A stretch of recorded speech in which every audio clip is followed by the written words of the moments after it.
Who is Professor Joseph Renzulli? Dr. Joseph Renzulli is one of the greatest current leaders in the field of giftedness. As a matter of fact, a pioneer since the 1970s in the application of educational strategies for teaching gifted students to all students at the school environment. The American Psychological Association named him among the 25 most influential psychologists in the world. He received the Harold W. McGraw Jr. Award for Innovation in Education. He was also a consultant to the U.S. White House Task Force on Gifted and Talented Education. In Brazil, his ideas have been adopted since 2005 throughout the national territory in the nucleus of high abilities giftedness activities. Professor Renzulli, welcome. My name is Tânia Viana from Brazil. It's really nice to meet you. First of all, I'd like to say thank you for accepting our invitation for this interview. It was so kind of you, and it means a lot to all of us. Once again, thank you. My first question for you is about giftedness. Interest is a key word for gifted people. Where did your interest in giftedness come from? Well, like so many people in the education profession, my interest actually came when I was a classroom teacher, and I was a mathematics and science teacher, and I had students that I probably knew more about mathematics and science than I did. And so I had to figure out ways of being able to challenge them above and beyond the regular curriculum. And so that's really where my interest began. Most of our life's interests begin from either reading something or experiencing something, and that's where my interest began. Did you intentionally design the three-ring conception of giftedness to include other expressions of gifted behavior besides traditional school performance? Absolutely. I believe in every field, whether it's art or athletics or business or entrepreneurism, there are people who are above average in ability in their particular field. And so we use the word gifted a great deal in athletics. He is a gifted football player, or he is a gifted swimmer, or she is a gifted swimmer. So I believe that above average ability doesn't just mean academics. One of the things that I've been studying lately is executive function skills. And what the research says is that many people who have accomplished great things has been due to the fact that they are good planners, organizers, collaborators, communicators. And so there are many other skills that contribute to high levels of production.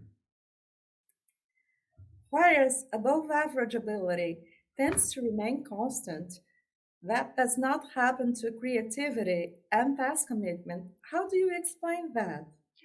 Well, I believe that those things are very experiential. That is, people might be in a given situation and they see something, or they might read something, and an idea will come to them. And the same thing is true with task commitment. Someone might see something that, let's say they see an animal being mistreated on the street, and they say, by God, we have to do something to correct that, to make that better. So they're very situational, and they feed upon one another. If I want to help those animals, then I've got to come up with some creative ideas.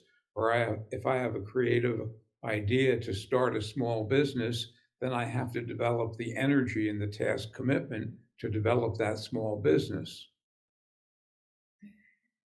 About low and high spots in creative people, what these moments could teach for us, especially the low spots.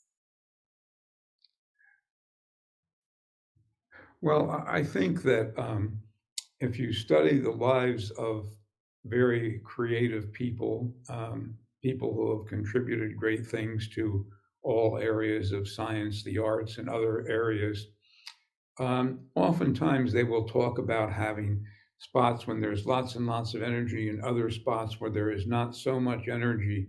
And I believe that the low spots actually are good. I liken it to being able to recharge our batteries. We can't operate at that high level all the time without experiencing some burnout. And so it's almost with anything else we do.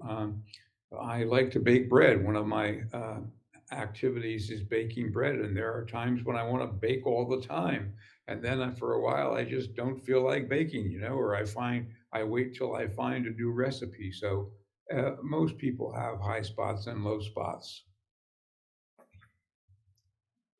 Today, based on your experience, do you think there is a place for another ring in your model?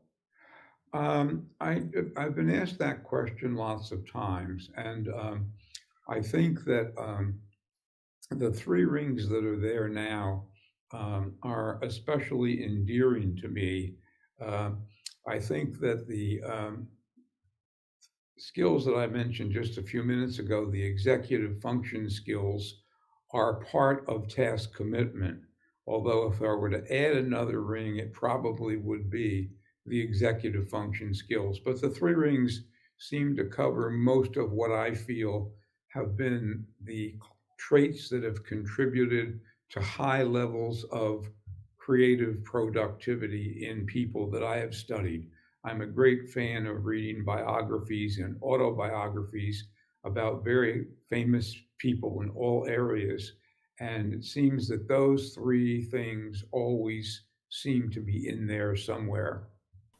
Once you said the rings might be in other people, a person who writes the lyrics and another person who writes the music.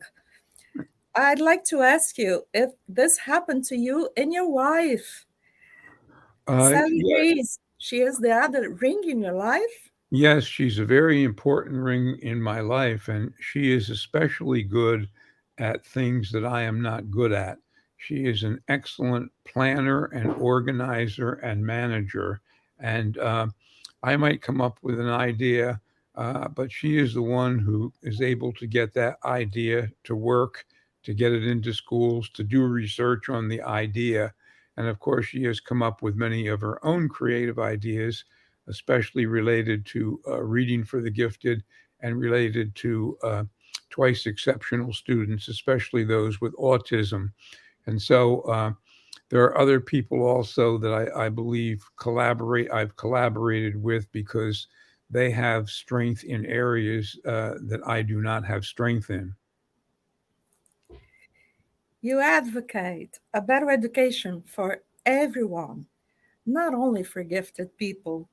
What was your motivation for that? Well, my motivation for that can be simply told in a story.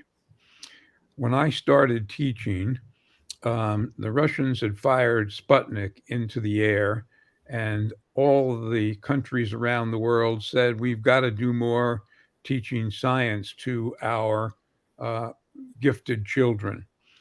And the superintendent of schools sent me a list of the names of all of the children in our middle school who had IQs of 130 and above. And he asked me to start a special program. Darcy, my dog is having a little fit here. I don't know what's the matter with it. I hope she's okay. And so That's okay. Do you like dogs? I'm sorry. That's okay. Do you like dogs? Yes, we have a lovely dog. We've always had dogs. So to get back to the story, um, the um, the program was on Saturdays, and the certainly the children with IQs of 130 and above came. But I was a general science teacher, and I had many young people in my science class that were as good or sometimes better, in many cases, much more interested in science than the high IQ students. And so I started sneaking them into the program on Saturday. And they did just as well. And in some cases, they did better than the students with high IQ.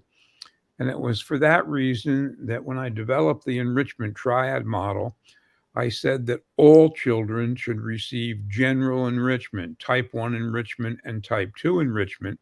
And we should see how they respond to those general types of enrichment to determine which ones we want to take on to a more advanced level, what I call type 3 enrichment.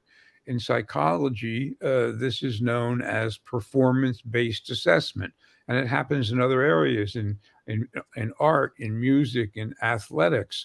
We don't just we put all the kids out on the field and watch which ones can kick the ball better or throw the ball better through the basketball hoop. We don't we don't just look at their height or their weight or how fast they can run. And so that's the reason I try to include more students to have access. I'm not saying they're gifted or not gifted, but they have access to enrichment that can develop their gifted behaviors. You talk about a continuum between deductive and inductive education. Do you think an investigative and creative education is necessary for the challenges of the 21st century? Absolutely, 100%.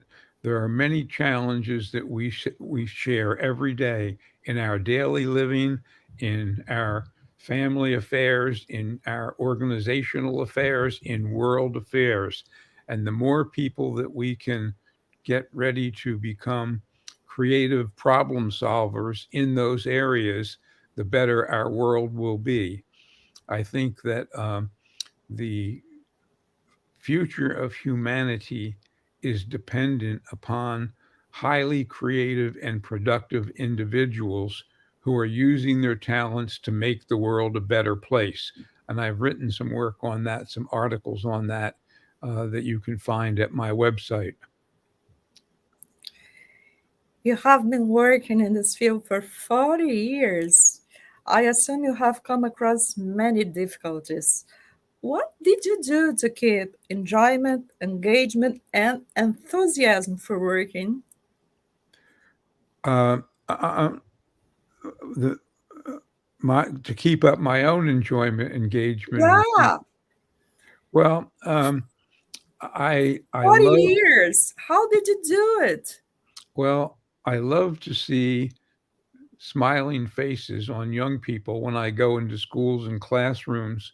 And I believe that smiling faces are the result of, first of all, enjoying what you're doing. Too much prescribed curriculum, ministry driven curriculum has made school very dreary, boring places for many children.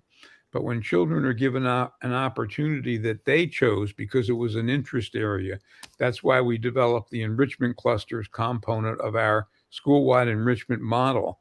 And when they're with other children who chose that same cluster on studying dinosaurs or designing fashion, then we start to see happy looks, high engagement on their faces. Enjoyment always leads to engagement, and engagement leads to enthusiasm for learning. But it means that we have to get away from just having learning be didactic memorization, preparation to take a test, which is what so much ministry controlled curriculum around the world is all about. And what about you, Professor? you've been working in this field for 40 years. How did you do to keep enjoyment, engagement, and enthusiasm for working? You Well, yourself. one of the things that people often ask me why I've been at this so long and at the University of Connecticut for more than 40 years, and I always say they pay me to be curious. And I believe that when I read something, when I see something happening in a classroom that I think other teachers might benefit from if they learned how to do it, I get very curious and I want to start to study it and I want to do some research on it. And then I want to communicate it with larger and larger audiences. And so the three E's are probably how I run my life. When I enjoy something and I'm very excited about it, then that creates the task commitment to follow through on it. And so that's a little bit about how the three E's have reflected my life. In your own life. Evaluating your work since the beginning. What makes you happy about it? Well, what makes me happy about it is when people start using it, and I get material that teachers send me all the time, and I do visit lots of schools. And when I see good things going on in schools, or somebody sends me a project that a young child did, then I get really excited about it because I realize that we're having some payoff in schools and in classrooms. Obviously, I'm interested in scholarly work and theories and research, but the real payoff for me is what is happening in schools and in classrooms. And so when I see those kinds of things taking place, I have a great deal of gratitude and I have a great deal of satisfaction. That's my last question for you, Professor. Renzulli by Renzulli. How do you define yourself? Well, again, I would say I'm a person that's always had a great deal of curiosity. I am a person that's always been interested in the lives of people who have done major kinds of work in their various fields, whether it's the arts, science, sports, medicine, whatever it may be. I always wonder what caused them to come through with the kinds of ideas that they did. In many cases, that they've changed their field because they've brought new ideas to it. So I guess ideas are at the center of what a lot of my life has been all about. Professor Renzulli, I'd like to say thank you not only for accepting our interview, but for being a human and inspiring leadership in the field of giftedness. Thank you Right. Are for you, I would like to also everything. extend my gratitude to two persons from your country, Denise Fleeth and Angela Vergolem, who have done so much to share with people in Brazil and even other countries some of the kinds of approaches to serving young children that I have advocated. So I want to make sure that I extend thanks to them. Okay, thank you very much. And it's been a great pleasure to be with you. And I know that anybody such as you and your colleagues that are trying to do things to make schools and classrooms more exciting and interesting and more enjoyable, especially, I have so much respect for because the education system, as Nelson Mandela once said, is the only thing that will change the world. Thank you, and thanks to you. Thank you very much, Professor Renzulli. Bye bye. Bye bye.